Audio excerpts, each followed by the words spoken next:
Indonesia dan hampir seluruh negara di dunia sedang dilanda duka.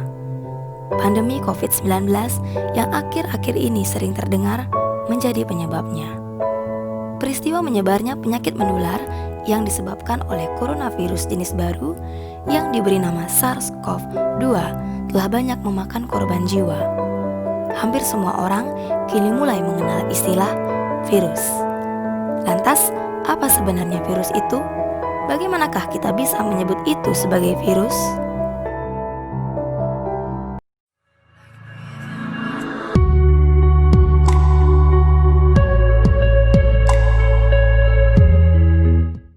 Om Swastiastu. Halo anak-anak semua, bagaimana kabarnya? Semoga selalu dalam keadaan sehat ya. Kita berjumpa lagi dalam video pembelajaran ini bersama Ibu Dinastia. Oh ya anak-anak, pasti kalian sudah sering dengar istilah virus, apalagi sedang corona. Nah, pada video pembelajaran kali ini kita akan membahas tentang virus dalam dunia. Masih ingatkah kalian perbedaan antara makhluk hidup dan benda mati? Berikut adalah tabel perbedaan makhluk hidup dan benda mati.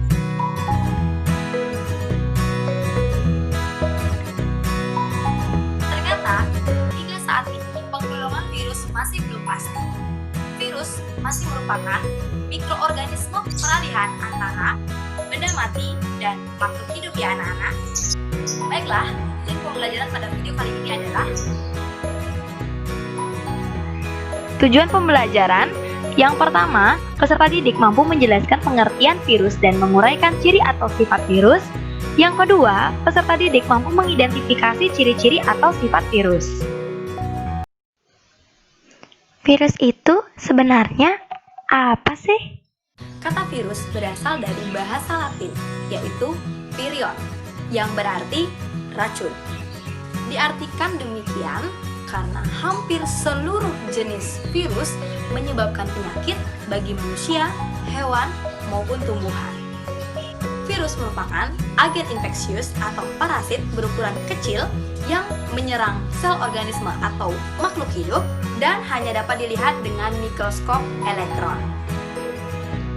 Katanya virus itu mikroorganisme peralihan. Kenapa ya bisa disebut makhluk hidup? Tapi kenapa juga bisa disebut benda mati? Dikatakan makhluk hidup karena virus memiliki sebagian ciri-ciri makhluk hidup. Misalnya, dapat melakukan perbanyakan diri dan memiliki salah satu asam nukleat, DNA atau RNA. Seperti pada tabel sebelumnya, makhluk hidup memiliki kemampuan bereproduksi dan memiliki asam nukleat, yaitu DNA dan RNA. Namun, virus juga disebut benda mati karena beberapa alasan. Mau tahu? Yuk kita bahas.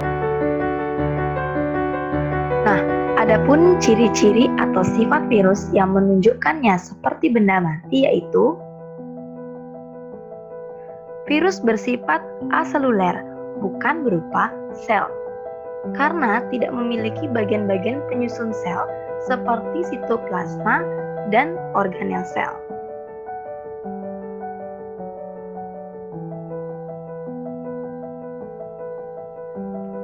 Virus bersifat parasit obligat intraseluler.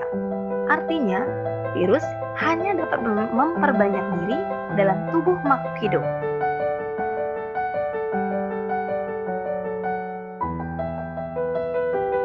Virus mengadakan reproduksi hanya dalam sel hidup, yaitu dalam nukleus sel hidup, sitoplasma sel hidup, atau di dalam keduanya.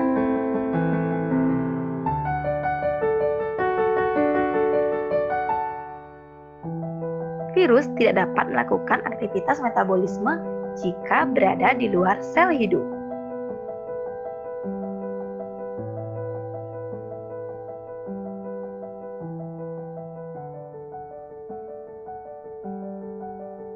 Virus hanya tersusun atas satu jenis asam nukleat, DNA atau RNA saja, tetapi tidak kombinasi keduanya, yang diselubungi oleh selubung protein yang disebut dengan kapsid.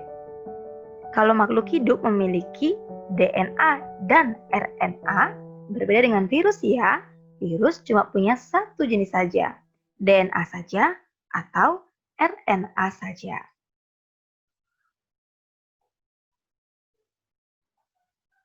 Masih semangat kan anak-anak?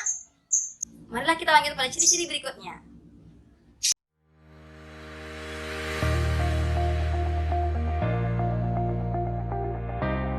Partikel virus lengkap disebut virion dan terdiri dari molekul asam nukleat yang dikelilingi lapisan protein yang disebut dengan kapsid. Pada beberapa virus, kapsid dikelilingi oleh struktur tambahan yang disebut amplop atau envelope atau sampul virus. Amplop terdiri dari lapisan granulopis yang mengandung protein dan glikoprotein virus. Kapsid dan amplop berperan penting dalam infeksi virus atau mekanisme penginfeksian sel inang.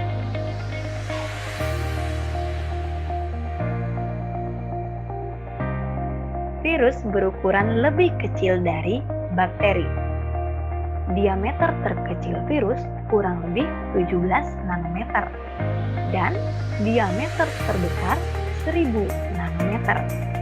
Dan virus hanya dapat dilihat dengan mikroskop elektron. Virus memiliki bentuk yang bervariasi.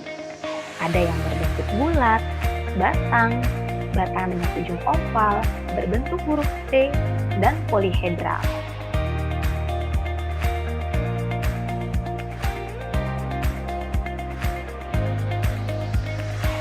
Virus tidak dapat membelah diri, tidak bernapas, tidak tumbuh, tidak mengalami ekskresi, dan tidak dapat bergerak. Virus dapat dikristalkan sehingga lebih menunjukkan ciri mineral daripada ciri kehidupan. Untuk mengetahui pemahaman anak-anak mengenai materi hari ini, yaitu pengertian dan ciri atau sifat virus, silakan mencoba menjawab pertanyaan berikut ini.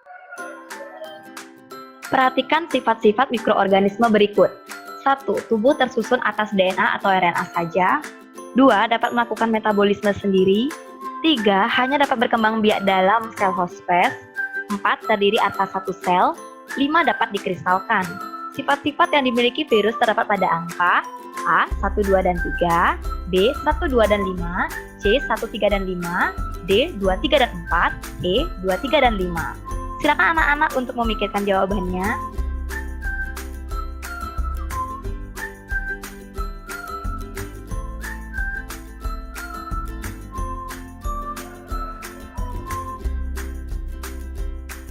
Benar sekali anak-anak. Jawabannya adalah C. 1, 3, dan 5. Karena virus tersusun atas asam nukleat DNA saja atau RNA saja, tapi tidak kombinasi keduanya. Virus bersifat parasit obligat intraseluler, yaitu hanya dapat berkembang biak dalam sel hospes atau sel inang, dan virus dapat dikristalkan. Anak-anak, itulah tadi pembelajaran mengenai pengertian dan ciri atau sifat virus. Berikut adalah rangkuman materi yang kita pelajari hari ini.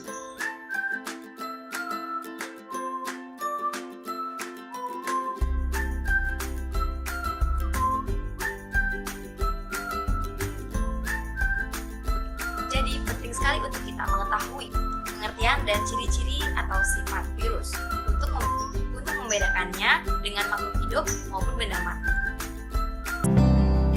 Anak-anak, demikianlah pembelajaran kita hari ini. Tetap semangat dan sampai jumpa.